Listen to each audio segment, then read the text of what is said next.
नमस्कार. मी भाऊ तोरसेकर. तुम्ही बघत आहात प्रतिपक्ष. मित्रांनो, 6,000 पेक्षा जास्त व्हिडिओ होऊन गेलेत. मी अधूनमधून काय वाचलं, इतरांनी काय वाचावं, शक्य होईल तर वाचावं, चाळावं असं सांगत असतो. पण कधी कधी काही लोक गंभीरपणे घेतात, वाचतात, नाही असं नाही. आत्ताच्या या जंतर मंतर आणि झुरळ आंदोलनानंतर झुंडीचे मानसशास्त्र या पुस्तकाची मला आठवण आली आणि त्यातल्या अनेक गोष्टी मला घडताना दिसत होत्या. आणि म्हणून माझ्या बोलण्यामध्ये, व्हिडिओच्या दरम्यान मी अनेकांना, म्हणजे ऐकणाऱ्यांना, असं समजावण्याचा प्रयत्न केला की मला काय फार मोठं ज्ञान आहे, दिव्य दृष्टी आहे वगैरे असं काही नाही. या सगळ्या गोष्टी विचार कसा करावा, जगाकडे कसं बघावं हे शिकायचं असेल तर एक दिवंगत मोठे लेखक, विचारवंत होते आपल्याकडे मराठीमध्ये, विश्वास पाटील, जे आमच्या तरुणपणीच्या काळामध्ये नवी क्षितिजे नावाचं एक नियतकालिक चालवायचे. त्यांच्याकडून आम्ही बराच विचार करायला शिकलो. जगातल्या घडामोडी आपण नेहमीच्या स्वभावानुसार किंवा आपल्या पूर्वग्रहानुसार बघितल्या तर आपल्याला त्या नेमक्या कळत नाहीत. पण आपली दृष्टी चिकित्सक असेल आणि वृत्ती समजून घेण्याची असेल तर त्या घटनेचे, त्या घडामोडीचे अनेक पैलू आपल्याला दिसायला लागतात. आणखीन एक गोष्ट मी नेहमी सांगत असतो की आपण सगळे सामान्य लोक ज्याच्याकडे दगड म्हणून, एक शिळा म्हणून बघत असतो, त्या शिळेकडे एखादा कलाकार, शिल्पकार एखादी मूर्ती म्हणून बघतो त्याच्यामध्ये, आणि त्याला ती मूर्ती दिसत असते. अनावश्यक तो छिन्नी हातोडा घेऊन त्या दगड आणि शिळेतून अनावश्यक भाग बाजूला करतो आणि एक अप्रतिम शिल्प तयार होतं. पण त्या दगडामध्ये एक शिल्प आहे, ही बघण्याची चोखंद आणि कलात्मक दृष्टी त्या शिल्पकाराकडे असते, म्हणून त्याला ती मूर्ती दिसते, आपल्याला दिसत नाही.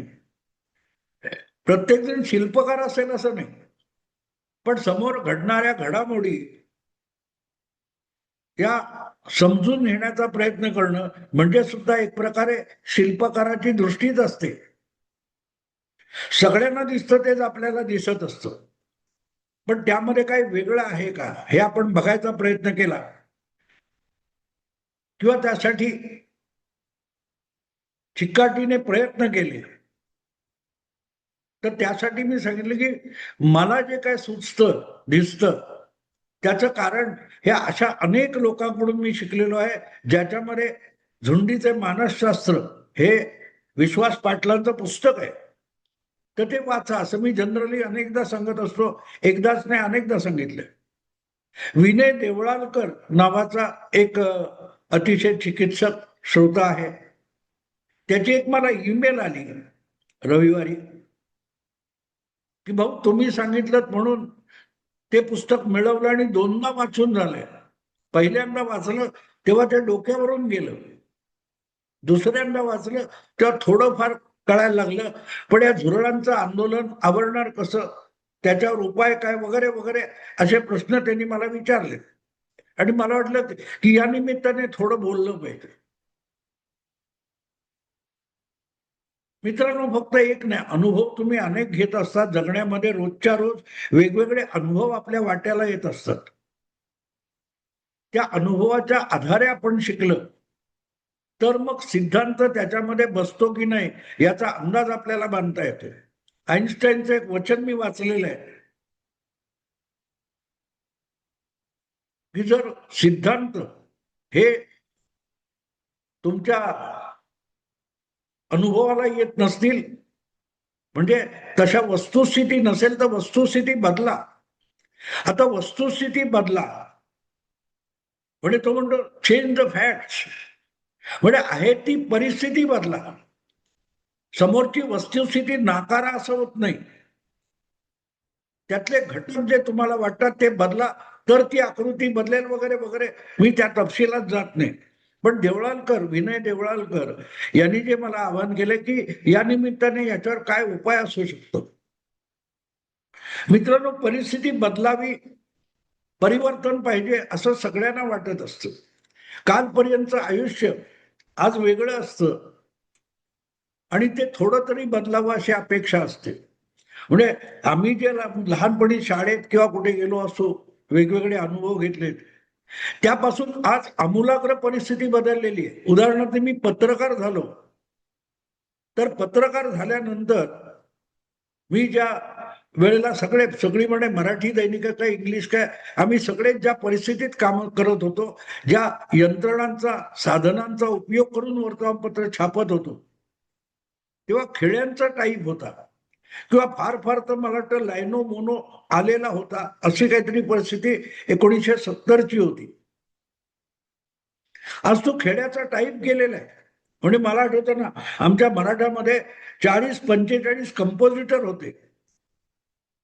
रात्री उशिरापर्यंत 2-2 वाजेपर्यंत ते काम चालायचं आणि एकदा ते काम संपलं की सकाळच्या पाळीला येणारे पहिले कंपोजिटर असायचे, ते कालचं सगळं ते खेडे असायचे, ते वेगवेगळे करून प्रत्येकाच्या आपल्या आपल्या कोण्यामध्ये खाण्यामध्ये टाकायचे आणि त्यानंतर 2-3 तासांनी परत आजच्या नव्या पेपरसाठी बातमीचा कंपोज सुरू व्हायचा.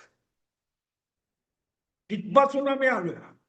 आजच्यासारखं नाही मेमरी आहे, सेव्ह करा वगैरे वगैरे वाटेल तेवढं आहे. पण तिथून आम्ही कुठपर्यंत आलो. कॉम्प्युटर ही कल्पना होती आम्हाला, आम्ही पत्रकार होतो तेव्हा, पण कॉम्प्युटर बघितला सुद्धा नव्हता. आज तो कॉम्प्युटर घरापर्यंत, पोरांपर्यंत, टोरांपर्यंत पोहोचलेला आहे. हा सगळा बदल झाला, पण तो अचानक झालेला नाही, हळूहळू करत झालेला आहे. पण तो बदल व्हावा असं आम्हालाही त्या काळात वाटत होतं. पण आम्हाला घाई नव्हती मित्रांनो, घाई नव्हती. म्हणजे मला आठवतं पहिल्यांदा जेव्हा आपल्याकडे या टीव्हीवर इतर मालिका दाखवायला सुरुवात झाली, तेव्हा प्रामुख्याने अमेरिकन किंवा युरोपमधल्या, ब्रिटन मधल्या मालिका आणून दाखवल्या जात होत्या. त्यामध्ये एक स्टार ट्रेक किंवा अशी काहीतरी मालिका होती आणि त्याच्यातले ते कुठे कुठे विश्वभर प्रवास करणारे असे अंतराळवीर दाखवले होते वेगवेगळे आणि त्यांची एक टीम होती आणि ती त्या अवाढव्य अंतराळयानातून कुठे कुठे वेगवेगळ्या ग्रहावर, ग्रहमालिकेमध्ये जायची वगैरे. तर त्यांच्या हातात एक फोन असायचा. मग तो असा असा केला की एवढूसा सिगरेटच्या पाकिट एवढा फोन ते वापरतात, खिशात ठेवतात, काढून असा उघडतात. तर माझ्या एका मित्राचा मुलगा सिगरेटचं पाकिट तसा उघडायचा ते बघून, आणि असा फोन आपल्या हातात येईल हे आम्हाला तेव्हा स्वप्नात सुद्धा वाटलं नव्हतं. कारण घरातले लँडलाईन फोनच फोन होते. वायरलेस फोन ही कल्पना नव्हती. वायरलेस म्हणजे तो जो लष्करामध्ये किंवा पोलिसांमध्ये वापरतात तो वायरलेस हे माहिती होतं. पण तिथून आम्ही करत आलो, परिवर्तन किती झालंय बघा मित्रांनो. आज मी एवढ्यासाठी सांगतो की 4 लोकांनी आपला टाकलेला व्हिडिओ लाईक केला किंवा काय 5,000 लोकांनी बघितला किंवा व्हायरल झाला वगैरे वगैरे, हे शब्द मला हास्यास्पद वाटतात. आपला हात आभाळाला भिडला असं वाटतं.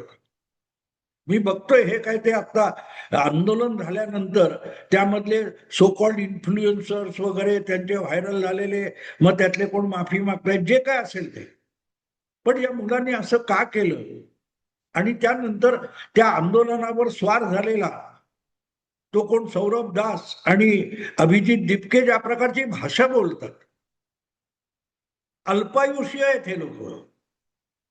त्या तात्पुरत्या लोकप्रियतेवर तुम्ही स्वार झालाय, त्याच्यानंतर काय? एक अभिनेत्री होती, कुठली मला आता नाव आठवत नाही, मुस्लिम होती आणि तिला पदार्पणातच अमिताभ बरोबर काम करायला मिळालं. पण नंतर नजीकच्या काळात दुसरी संधी मिळाली नाही आणि त्या मुलीने आत्महत्या केली होती, इगतपुरीला काय कुठे, अभिनेत्रीने. कोवळ्या वयात 17-18 वर्षाची मुलगी, तिने आत्महत्या केली. कारण पहिल्या फटक्यात अमिताभ बरोबर जे काम करायला मिळालं, त्यांनी तिच्या आभाळाला हात टेकले आणि ती सगळी गोष्ट ही अल्पायुषी असते हे तिला कधी समजू शकलं नाही.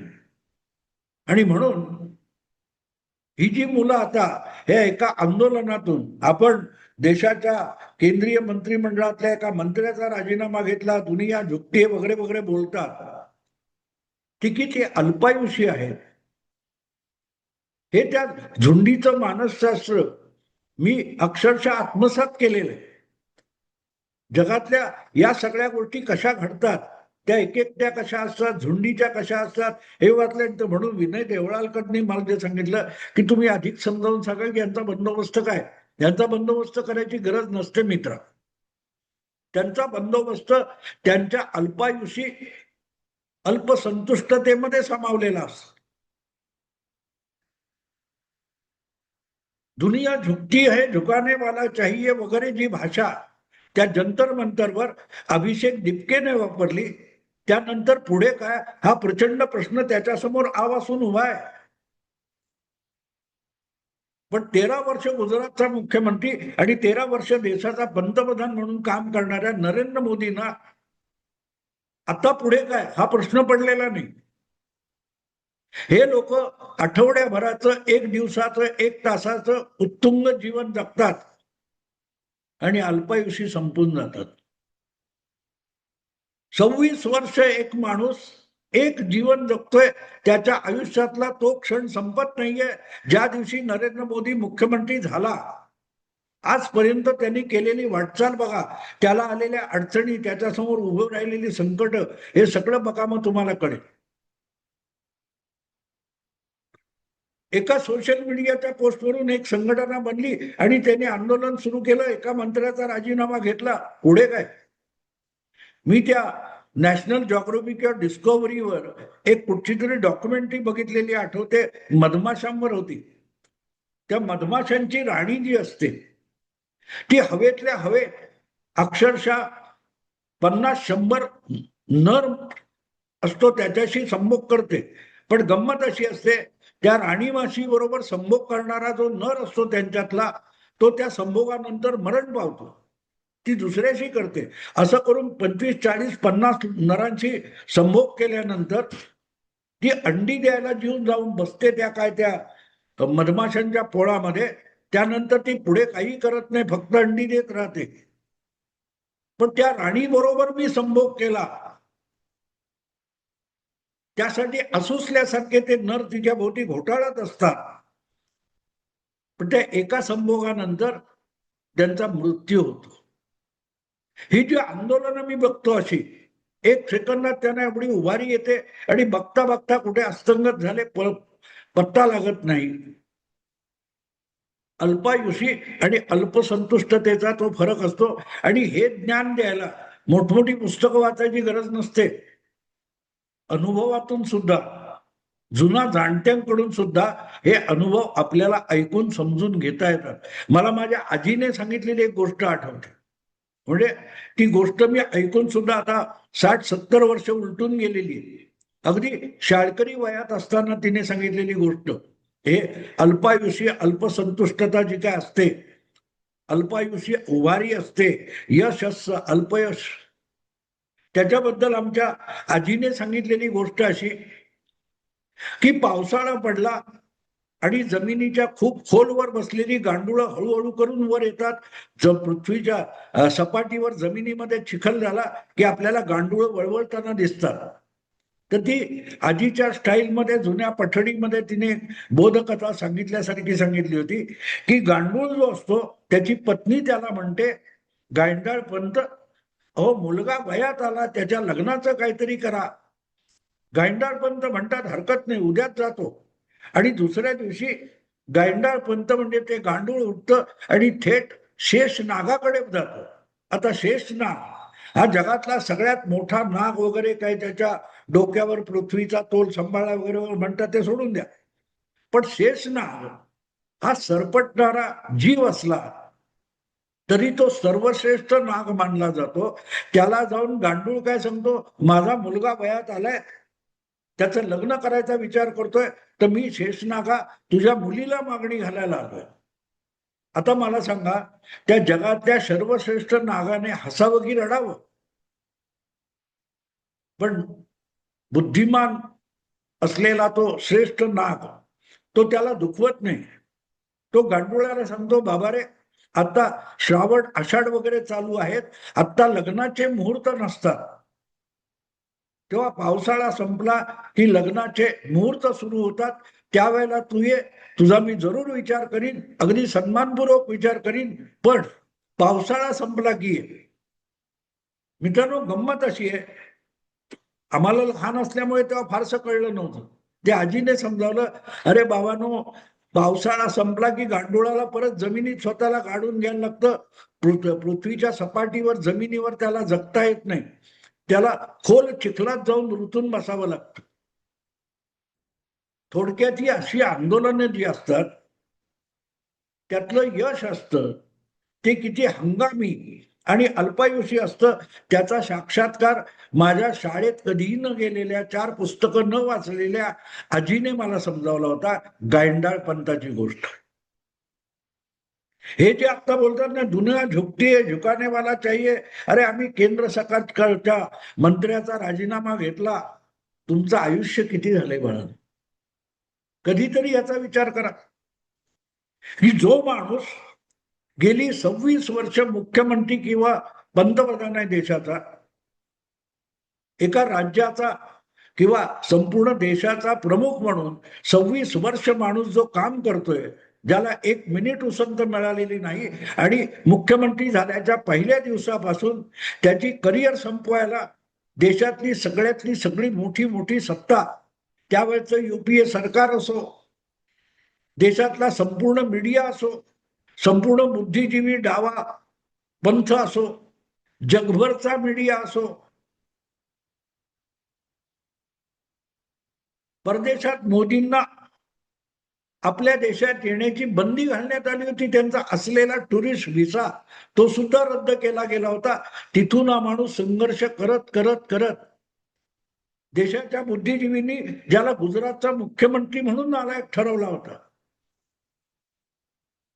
त्याने व्यक्ती म्हणून घेतला नाही. आपल्यावर अन्याय होते, आपल्यावर अन्याय होतं, मोदी रडत बसले नाही. वाटचाल करत करत 13 वर्ष इतकं यशस्वीरित्या गुजरात सरकार चालवलं की देशाच्या जनतेला वाटलं की याच्याकडे अख्ख्या देशाचा कारभार गेला पाहिजे. मला आठवतं 2012 मध्ये गुजरात विधानसभेची निवडणूक मोदींनी तिसऱ्यांदा जिंकली त्यांच्या नेतृत्वाखाली. त्यानंतर गुजरातमध्ये व्हायब्रंट गुजरात नावाचा कार्यक्रम होता. त्यामध्ये नवल टाटा, रतन टाटा आणि मुकेश अंबानी या देशातल्या 2 दिग्गज उद्योगपतींनी सांगितलं, याच्यासारखा माणूस देशाचा पंतप्रधान पाहिजे. आणि हळूहळू करत तो विषय देशाच्या कानाकोपऱ्यात असा फैलावत गेला की अवघ्या 2 वर्षात नरेंद्र मोदी, 1.5 वर्षात, अवघ्या 1.5 वर्षात नरेंद्र मोदी हे देशाचे पंतप्रधान झाले. 8 लोकसभा निवडणुकीनंतर या माणसाने स्वपक्षाला प्रचंड निर्विवाद सिंगल पार्टी बहुमत मिळवून दिलं आणि सत्तेवर आला. मुख्यमंत्री झाल्यापासून 26 वर्ष